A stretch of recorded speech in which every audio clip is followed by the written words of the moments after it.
भला हुआ मेरी माला टूट गई, मैं राम भजन से छूटी। भला हुआ मेरी माला टूट गई, मैं राम भजन से छूटी। मेरे सिर से टली बला,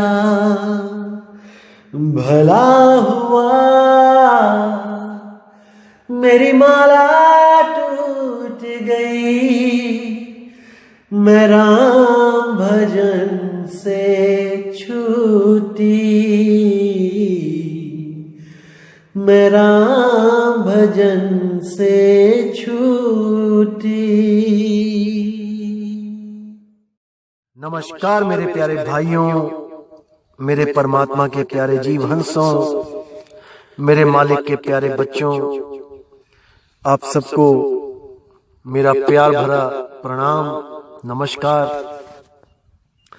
आज दोस्तों जो वाणी में लेके आया हूं वो कबीर सागर से ली गई है और बहुत प्यारी वाणी है। और मुझे पूरी उम्मीद है कि इस वाणी को समझने के बाद आप लोग की विवेक शक्ति बहुत बहुत बहुत ज्यादा बढ़ जाएगी और आप सत्य के और ज्यादा निकट हो जाओगे। और जितना भी पाखंड आपके आसपास जो अधूरे गुरुओं ने फैला रखा है उसको दरकिनारा करके आप सत्य की तरफ निकल पड़ोगे। मुझे पूरा यकीन है आप लोग मूर्ख नहीं हो, आप लोगों के कम विवेक के कारण आपको मूर्ख बनाया जा रहा है। लेकिन मेरे भाई, अगर आपने अपना विवेक जगा लिया तो इस दुनिया में ऐसा कोई शातिर गुरु नहीं है, चालाक गुरु नहीं है जो आपको अपने जाल में फंसा सके। दोस्तों, कोई भी शिकार है केवल इसीलिए वो जाल में फंसता है क्योंकि उसका विवेक कम होता है। कोई भी शिकारी है वो शिकार को ताकत के बल पे नहीं पकड़ सकता, नहीं पकड़ सकता। वो केवल चालाकी के द्वारा शिकार को पकड़ता है, धोखे से मारता है। चाहे आप शेर को ही ले लो, आप डिस्कवरी चैनल देखोगे, शेर चीते भी बड़ी प्लानिंग के साथ बिल्कुल धीरे धीरे धीरे पास पहुंच के हिरण के तब झपट्टा मारते हैं। अगर वो दूर से ही भागना शुरू कर दे तो हिरण कोई कम तेज नहीं दौड़ता, उनके हाथ नहीं लगेगा कभी भी। और वैसे ही मकड़ी कभी भी उनको नहीं पकड़ सकती जो कीड़े उड़ सकते हैं, लेकिन वो उनसे ज्यादा चालाक है। वो एक ऐसा जाला बुन देती है कि वो कीड़े अपने आप आकर उस जाले में फंस जाते हैं, केवल और केवल विवेक कम होने के कारण, सत्य और असत्य की परख शक्ति ना होने के कारण।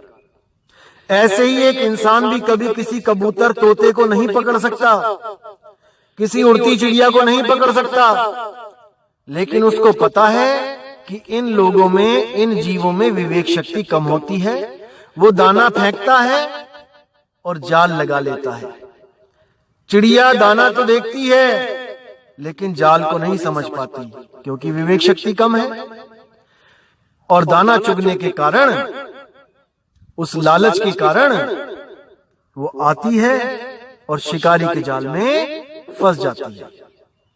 और उस थोड़े से लालच के कारण सारी उम्र उस पिंजड़े में बिताती है और दोबारा कभी अपनी आजादी का मुंह नहीं देख पाती, उसी पिंजड़े में मर जाती है। इसी तरह दोस्तों, आप लोगों को भी कुछ लालच दिखाकर ये चालाक शातिर गुरु अपने झांसे में फंसा लेते हैं कुछ लालच दिखाकर। जैसे आपका शरीर बीमार है, आओ हमसे नाम लो, हम ठीक कर देंगे। आपकी दुकानें नहीं चल रही, आओ ये मंत्र जपो, ठीक हो जाएगा सब। आपके घर में कलेश है, भूत प्रेत आते हैं, आ जाओ इस मंत्र का जाप कर लो, भूत प्रेत चले जाएंगे। ऐसे ऐसे लालच दिए जाते हैं कि मरता क्या ना करता, जीव बेचारा वहां जाके उलझ जाता है और अंधी श्रद्धा में अपना जीवन बर्बाद कर देता है। दोस्तों, पहली बात तो ये समझ लो कि जो गुरु आपको ये कह दे कि आ जाओ मेरे पास, तुम्हारा शरीर ठीक कर दूंगा, तुम्हारी दुकानें चल पड़ेंगी, तुम्हारे घर में आटे का जो ड्रम होता है वो भर जाएगा, या तुम्हारे घर में सूटकेस में अपने आप 100-100 के नोट निकलने लग जाएंगे, कभी कहीं पड़े दिखेंगे, कभी कहीं पड़े दिखेंगे। ये सब मेरे भाई, ये सब उस काल, शातिर काल की चाल है। जीवों को छोटे छोटे लालच देके सारी उम्र भटकाता है और उसके बाद उन्हीं का नाश कर देता है। कबीर साहब ने बोला है कि रक्षक कला जो काल का सबसे बड़ा जाल है उसको समझ जाओ। रक्षक कला क्या होती है दोस्तों? उसमें आपको शारीरिक सुख दिया जाता है कि आओ मुझसे शारीरिक सुख लो और मेरा भजन करो, मेरी भक्ति करो। ये काल भगवान की सबसे शातिर चाल है, सबसे ज्यादा शातिर चाल है ये चमत्कारों की।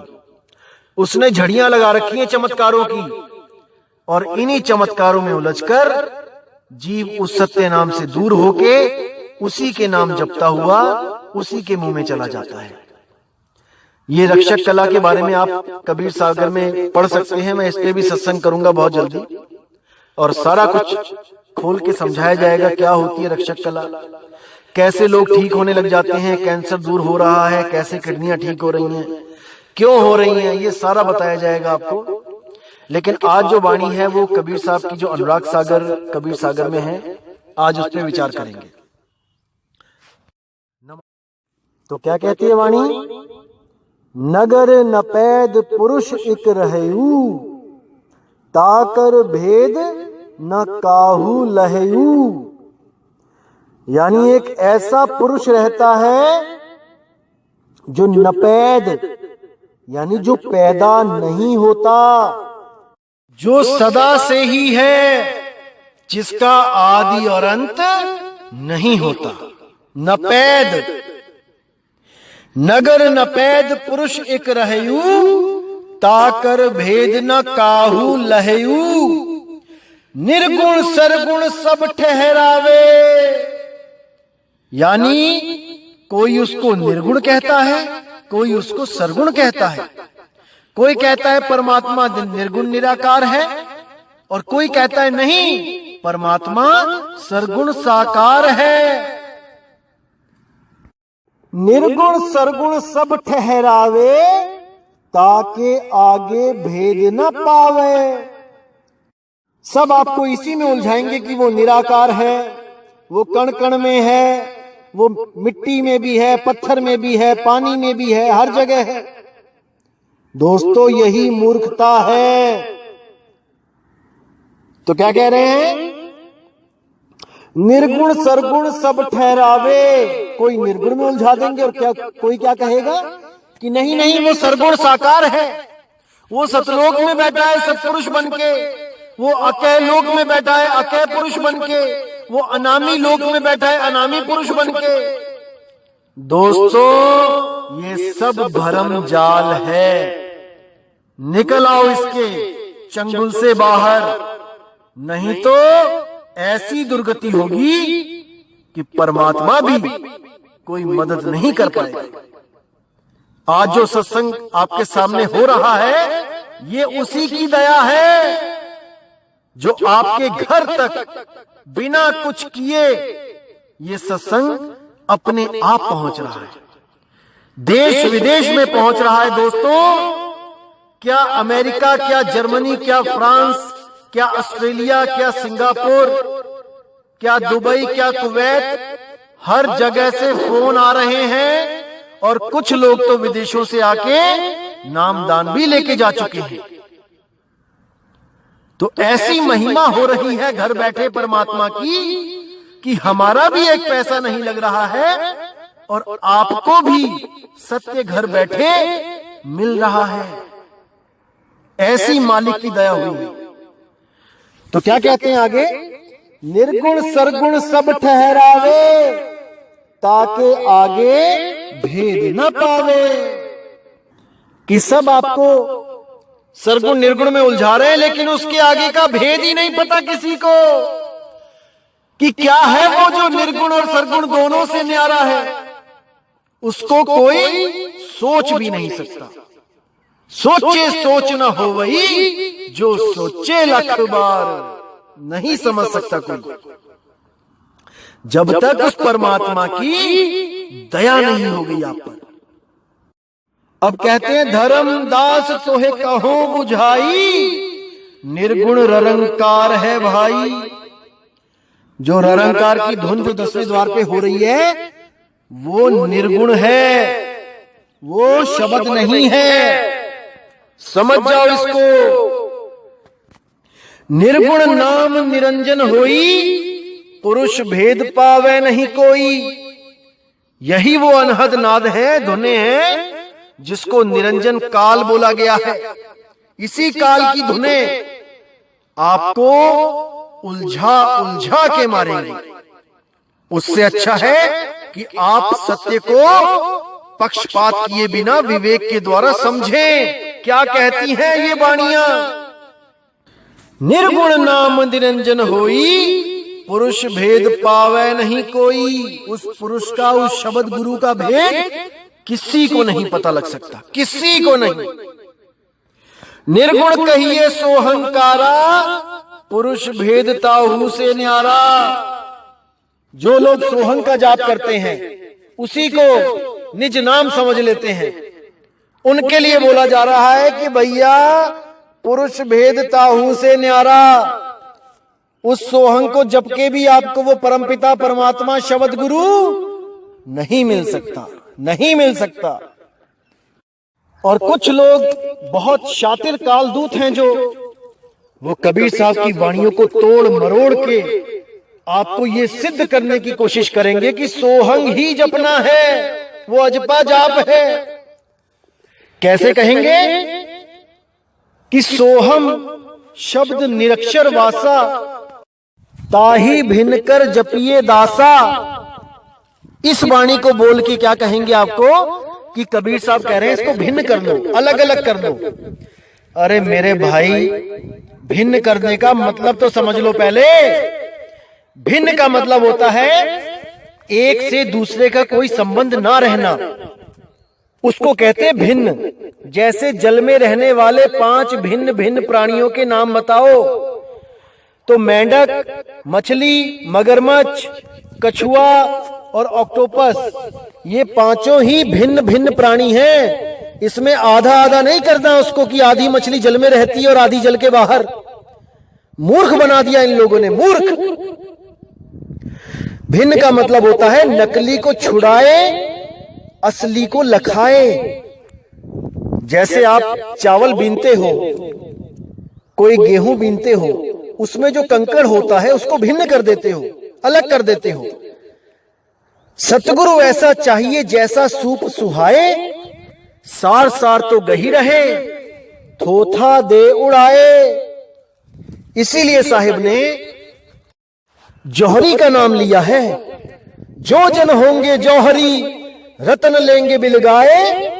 बिलगाए मतलब भिन्न भिन्न कर लेंगे, नकली तो वापस कर देंगे, असली ग्रहण कर लेंगे। जो जन होंगे जौहरी, रतन लेंगे बिलगाए। सोहम सोहम जपी मुआ, मिथ्या जन्म गवाए। जो भी सोहम का जाप कर रहा है उसका जन्म मिथ्या जा रहा है मेरे भाई। उसको तो ये भी नहीं पता कि मेरा निज नाम क्या है, मेरा निज घर कहां है, मेरा निज ठिकाना कहां है। सुरती रमाली सोहंग में सोहम क्या है? पवन। पवन को ही सोहंग कहते हैं भाई। पवन ही सोहंग है, बिना पवन के सोहंग नहीं है। इसका खुलासा मैं पूरा करूंगा आपको कि कैसे ये सुरती सोहंग हो जाती है और सोहंग से पहले वो किस अवस्था में रहती है, ये सब बताया जाएगा। थोड़ा सा इंतजार करें आप। लेकिन इन चालाक कालदूतों से भी सावधान रहें, इन शातिर लोगों से सावधान रहें, जो घुमा फिरा के आपको फिर वहीं लेके आ जाएंगे कि तुम जीव हो, सोहम तुम्हारा निज नाम है और तुम इसी को जपो। दोस्तों बिल्कुल नहीं। जौहरी का काम कभी नहीं होता किसी चीज को तोड़ना। जौहरी का काम होता है असली को ग्रहण करके नकली को छोड़ देना, ना कि उसको तोड़ के आधा आधा रख लेना अपने पास। बिल्कुल गलत है। भ्रम में मत पड़ना। कबीर साहब की वाणियों में बहुत गुप्त रहस्य हैं जो सबके बस की बात नहीं है समझना। दिमाग में डाल लो ये बात। वाणी सब कथेंगे कबीर साहब की, लेकिन अर्थ मनमाना करेंगे। जितनी लेवल की उतनी बुद्धि होगी उनकी, उतना ही अर्थ करेंगे। खुद तो भ्रम में रहेंगे, 84 में जाएंगे और आप लोगों को भी अपने पीछे पीछे ले जाके 84 में गोते खिलाएंगे। बिल्कुल भ्रमित मत होना मेरे भाई, एक एक चीज खोली जाएगी। अब आगे कहते हैं, निर्गुण कहिए ओ ओंकारा, पुरुष भेद है अगम अपारा। अब कुछ लोग ओंकार को वो सारनाम मानने लग जाते हैं कि ओम की धुन कभी नष्ट नहीं होती। अरे मेरे भाई, जिस धुन में पहले से ही त्रिगुणी माया बैठी है, मतलब 3 अक्षर रमे हुए हैं, उसका अंत कैसे नहीं होगा? कौन कौन से अक्षर हैं ओम शब्द में? पहले तो शब्द और अक्षर में फर्क जान लो भाई। अक्षर कहते हैं अल्फाबेट को, इकाई को, जैसे आ आ ई उ ऊ ए ए, ये होते हैं अक्षर। और शब्द होते हैं जब कुछ अक्षर मिलके एक शब्द का निर्माण करते हैं, जैसे कलम, कलम। तो कलम में 3 अक्षर हैं, क ल म, लेकिन ये तीनों मिलके क्या बन गए? शब्द बन गए। ऐसे ही ओम एक अक्षर नहीं है, ओम शब्द है। कबीर साहब ने 2 अक्षर बोला है, ना कि शब्द बोला है। 2 अक्षर। तो जो ओम शब्द है उसमें 3 अक्षर हैं। कौन से हैं? अ ओ म, यानी आ से अकार, उ से उकार, मां से मकार। इन लोगों को तो यह भी नहीं पता कि ओमकार शब्द है कि अक्षर है, और बातें करते हैं 2 अक्षर के भेद बताएगी। दोस्तों कुछ लोग ओम सोहम जपते हैं श्वासों में, कुछ लोग बिना श्वासों में जपे मुंह से जपते हैं मन में। वो कैसे जपते हैं? जैसे सीधे मन में ओम सोहम ओम सोहम ओम सोहम करने लग जाते हैं। या फिर कुछ गुरु ऐसे हैं जो इसको तोड़ के दे देते हैं, जैसे अकार उकार मकार सकार हकार। अकार उकार मकार यानी अ उ म ओम, उसके बाद सकार हकार यानी कि सो हंग सा और हा। अकार उकार मकार सकार हकार, ये नाम भी चलता है कबीर पंथियों में। मतलब कि ऐसा उलझा दिया इस जीव को कि ले रबदाना, लेके दिखा कैसे लेगा रबदाना। लेकिन जो विवेकी हंस हैं वो इस ज्ञान को समझ के एक पल भी उस अधूरे गुरु की शरण में नहीं रह सकते, नहीं रह सकते। और जो विवेकी नहीं है उनसे तो भाई हमें कोई उम्मीद भी नहीं है। वो तो वहां ऐसे चिपके रहेंगे जैसे कोई पेड़ गिर भी जाए लेकिन कुछ पत्ते उसके साथ हमेशा लगे रहते हैं और उसके साथ ही सूख के खत्म हो जाते हैं। ऐसे अविवेकी शिष्य जो ज्ञान को समझ के नहीं, अपने लाभ के लिए जुड़े होते हैं गुरुओं से। कि मेरी दुकान से ही चलने लग गई नामदान लेके, मैं छोड़ दूंगा गुरु को तो कहीं मुझे नुकसान ना होने लग जाए। कि मेरी किडनी ठीक हो गई, अगर मैं गुरु को छोड़ दूंगा मेरी किडनी ना खराब हो जाए। कि मेरा लीवर ठीक हो गया, अगर गुरु को मैंने कुछ ऐसा वैसा अगर सोच लिया गुरु के बारे में तो नामखंड हो जाएगा और मेरा दोबारा लीवर खराब हो जाएगा। ऐसे भ्रमित लोगों के लिए दोस्तों ये मदन साहिब का पंथ है भी नहीं, हमें ऐसे लोग चाहिए भी नहीं। जो झूठे सुख को सुख कहें और मान रहा मनमोद, ये जगत चबैना काल का, कुछ मुख में कुछ गोद। इन झूठे सुख के कारण जो नाम की परख करने से भी परहेज कर लेते हैं दोस्तों, उनके लिए काल का मुंह ही है सतलोक, वहीं जाके उनको आराम मिलेगा। जो अभी नहीं जानना चाहते कि उस काल को कैसे मारा जा सकता है। तो दोस्तों आपने विचार करना है कि क्या बताया जा रहा है आपको। तो आगे क्या कहते हैं, निर्गुण कहिए मन को रूपा और परम पुरुष है अगम अनूपा। जो निर्गुण है वो मन का ही रूप है, लेकिन ये जो अधूरे संत हैं ये उसकी चाल को समझ नहीं पाते। ये नहीं समझ पाते कि वो जिसका दर्शन कर रहे हैं उस ज्योत स्वरूपी का वो मन है, मन तू ज्योत स्वरूप है। लेकिन ये लोग नहीं समझ सकते और सारा दिन ये वाणियां भी गाते रहते हैं, तब भी उनकी विवेक शक्ति इतनी नहीं बढ़ती कि सत्य और असत्य का भेद पता कर सके, सत्य और असत्य को अलग अलग कर सके। क्योंकि सतगुरु की कमी है उनके जीवन में, कोई भेदी गुरु नहीं है उनके जीवन में। तो कहते हैं मन के बहुत से रंग हैं, छिन आवे छिन जाए, एक रंग में जो रंगे सो जन संत कहाए। ये मन के ही रंग हैं जो तुम्हें रूहानी मंडलों की सैर करवाता है। पिंडी मन, ब्रह्मंडी मन, ये दो तरह के मन हैं। पिंडी मन में साकार देवी देवताओं के दर्शन करवाता है और ब्रह्मंडी मन में तुम्हें निर्गुण निराकार माया के दर्शन करवाता है, उस ज्योत स्वरूपी अलख निरंजन के दर्शन करवाता है। इसी में उलझा उलझा के मारता है। कभी सतपुरुष बन के बैठ जाता है सिंहासन पे, कभी अलग पुरुष बन के बैठ जाता है, कभी अनामी पुरुष बन के बैठ जाता है, और आप लोगों को यही नहीं पता लगने देता कि सत्य है क्या। बस आप उस प्रकाश को देखते रहते हो, उस माया को देखते रहते हो और सोचते हो कि मेरी तो मुक्ति हो गई, मैं तो निकल गया उसके जाल से। जैसे कोल्हू का बैल, आंखों पे तो पट्टी बंधी होती है, पूरा दिन चक्कर काटता रहता है कुएं का और सोचता है मैं तो कितने ही किलोमीटर दूर निकल गया, अब मैं बंधन से दूर हो गया हूं।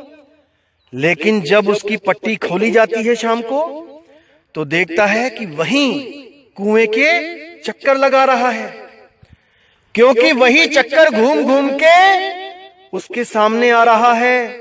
जहां से चलता है वही चीज घूम के पुनः पुनः उसके आगे आती रहती है और वो सोचता है कि मेरा सफर चलता ही जा रहा है, चलता ही जा रहा है, मैं चलता ही जा रहा हूं, सफर करता ही जा रहा हूं, कुआं तो बहुत पीछे छूट गया होगा। लेकिन ये नहीं पता भाई, घूम के तुझे फिर वही चीजें, वही रास्ता, वही जगह तुम्हें घूम के पकड़ा दी जाती है, तुम फिर से चल के फिर वहीं पहुंच जाते हो। इसका उदाहरण मैं आपको कर्णेनु दीदार में दिखाऊंगा, जहां पर आप देख के ही हैरान हो जाओगे कि इतनी गहरी वाणी लिखी है लेकिन किसी की नजर ही नहीं पड़ रही है वहां पे। जब मैं पार्ट 2 बनाऊंगा तब आपको एक एक चीज समझ में आएगी। तो क्या कहते, तो आगे कहते हैं निर्गुण कहिए मन को रूपा, परम पुरुष है अगम अनूपा। निर्गुण कहिए शक्ति अपारा, पुरुष भेदता होते न्यारा। आप दोस्तों थोड़ा विचार करो, इस शब्द में 5 नाम आए हैं, ज्योत निरंजन, ओंकार, रारंकार, सोहंग और यहाँ पे शक्ति। असल में ये नाम शुरू से ही युगों युगों से चलते आ रहे हैं।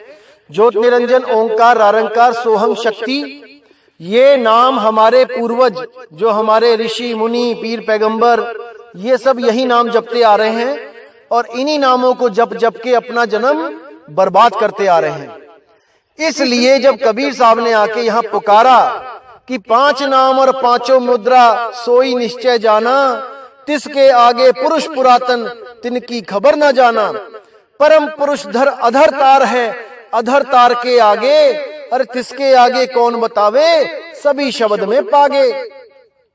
सभी इन शब्दों में उलझ गए। उसके आगे अधर तार, जो अधर है, यानी अधर मतलब निराधार है, जो अधर में है। अधर द्वीप तहां गगन गुफा में है निज वस्तु सारा, ज्योत स्वरूपी अलख निरंजन धरता ध्यान हमारा। उस अधर तार को कौन जानेगा, जिस पर सतगुरु की दया हो जाएगी, वो इन 5 नाम से न्यारा हो जाएगा।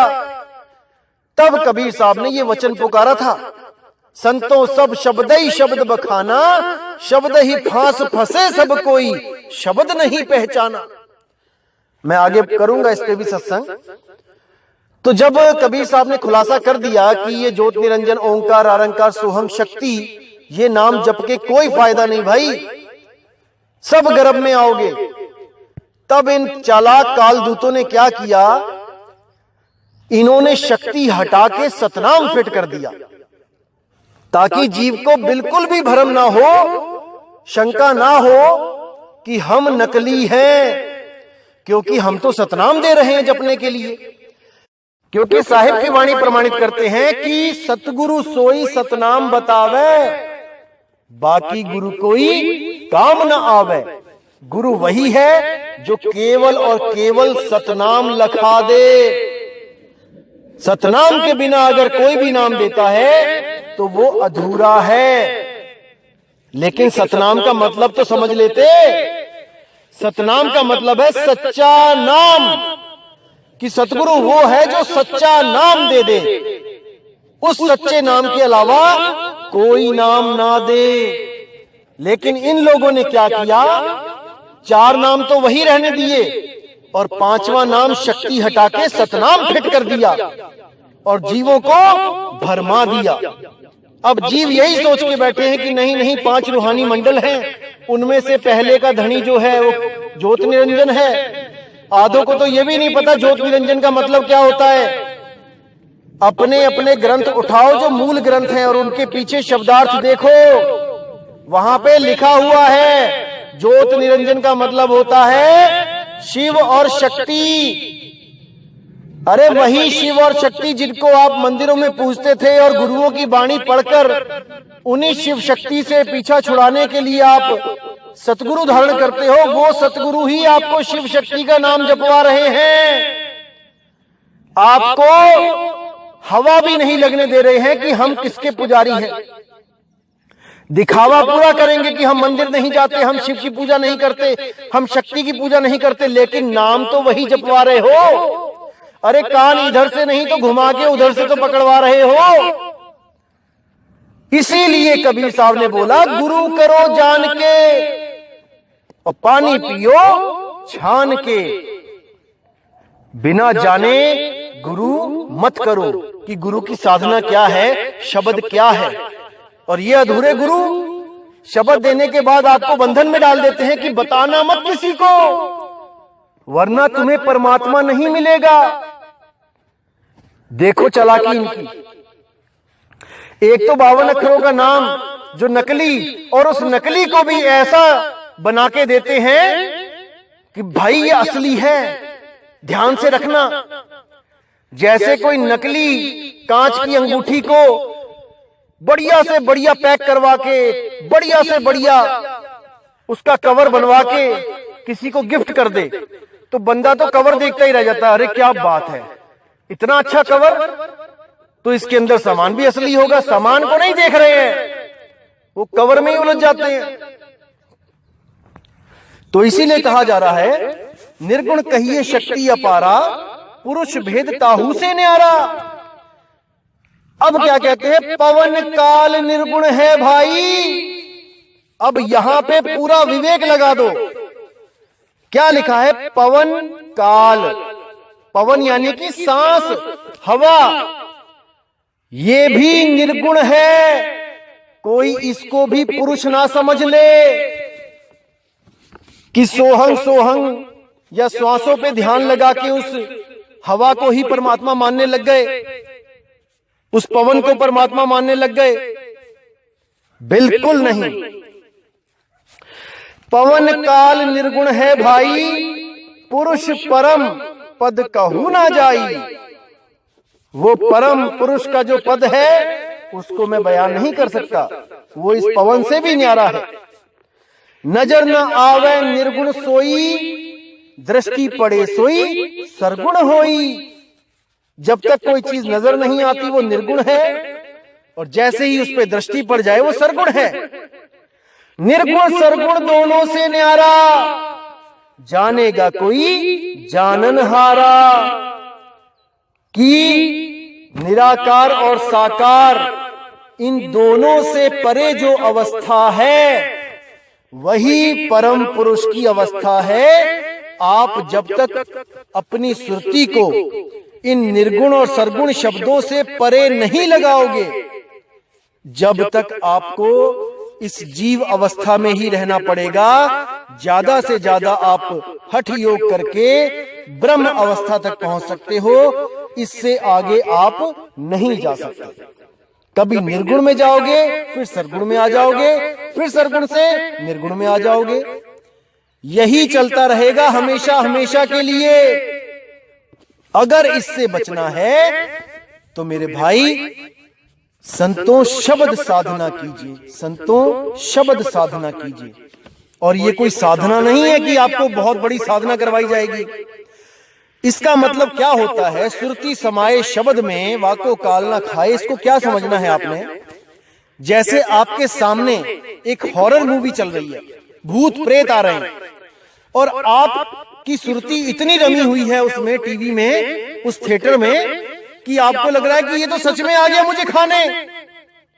क्योंकि आप ये भूल जाते हो कि आप थिएटर के उस सीन से, उस टीवी की स्क्रीन से बाहर हो। वो भूत प्रेत चाह के भी आपको नहीं पकड़ सकता, लेकिन आपको डराता है, भरमाता है। इसीलिए बोला गया है सुरत समाये शब्द में। एक जो सतगुरु होता है वो आपकी सुरती को पर्दे से हटा के, टीवी से हटा के आपको चेता देता है कि तू टीवी से बाहर है, अब इसमें कहीं आना और जाना वाला नहीं है हिसाब। आप उस थिएटर के अज्ञान से बाहर आ गए हो, बाहर आ गए हो। अब आपको पता लग गया है कि चाहे कितना ही बड़े से बड़ा खतरनाक से खतरनाक भूत प्रेत क्यों ना आ जाए टीवी में, वो बाहर नहीं निकल सकता, मुझे नहीं पकड़ सकता, क्योंकि उसकी हद केवल टीवी के अंदर ही है।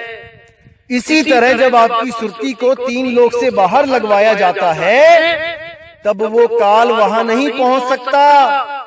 अरे हम जहां रहे काल तहां नहीं, और काल ही जीत हंस ले जाही। तो समझना है मेरे भाई इन बातों को विवेक के द्वारा, परख के द्वारा। तो उम्मीद करता हूं दोस्तों आज के सत्संग से आपको इतना समझ में आ गया होगा कि जो भी आपको कोई निर्गुण और सरगुण की बात करे कि परमात्मा निराकार है या परमात्मा साकार है, इन दोनों से न्यारे हो जाओ। अरे कोई सरगुण में उलझ रहा, कोई निर्गुण ठहराए, और दादू चाल कबीर की मुंह से कही ना जाए। निर्गुण सरगुण गंध पसारा, दोनों पड़ गए काल की धारा। तो समझना है मेरे भाई, इन बातों को बहुत ही गहनता से समझना है, पूरा विवेक लगाना है, और लोगों के जो अज्ञान है उनके पास, उसमें भ्रमित नहीं होना है। विवेक लगाना है। अरे बहुत लोग आएंगे हमारे खिलाफ बोलने, आप देखते जाओ, हजारों लोग आएंगे, हजारों। क्योंकि मुझे पता है भाई, जब अवैध दुकानें बना दी जाती हैं शहर में, सरकारी प्लॉट में, जब कोई घर बना लेता है और जब वहां पे बुलडोजर चलाया जाता है, तो वो लोग भी अपनी जान हथेली पे रख के बुलडोजर के आगे लेटने को तैयार हो जाते हैं। अरे भाई हमारी दुकानें मत तोड़ो, हमारे घर मत तोड़ो। अब देखो, ना तो वहां उनकी जमीन है और ना ही वहां उनका कोई रजिस्ट्री है, लेकिन फिर भी वो अपनी जान देने को तैयार है, क्योंकि मरता क्या ना करता।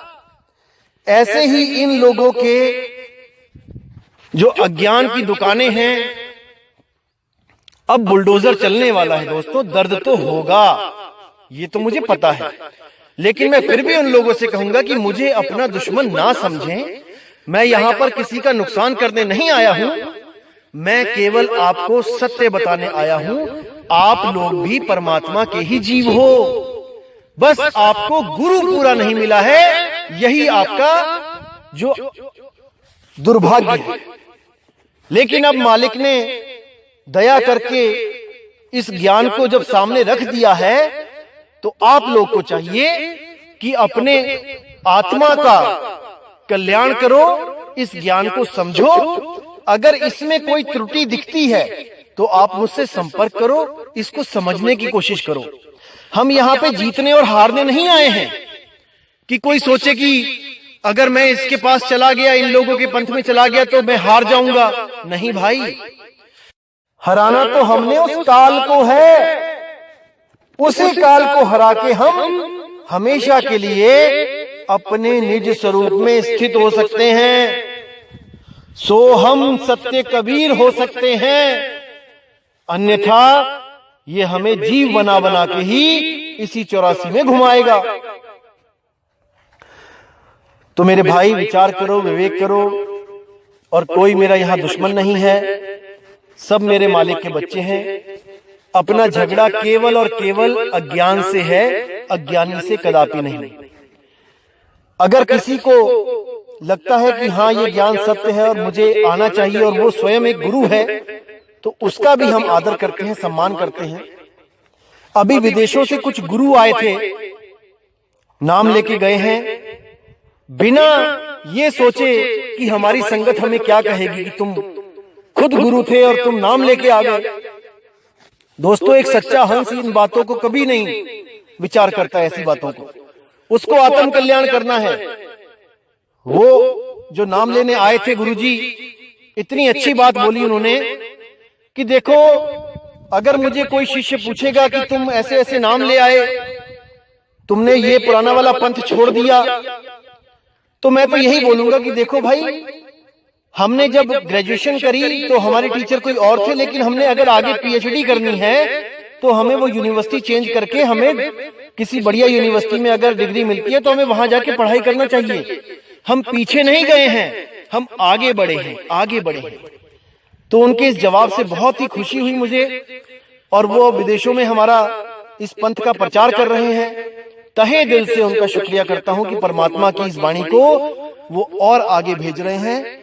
कई देशों में प्रचार शुरू हो चुका है, और दोस्तों वो समय दूर नहीं है जब परमात्मा की वाणी सत्य होगी कि 2020 में घर घर होगा बोध विचार।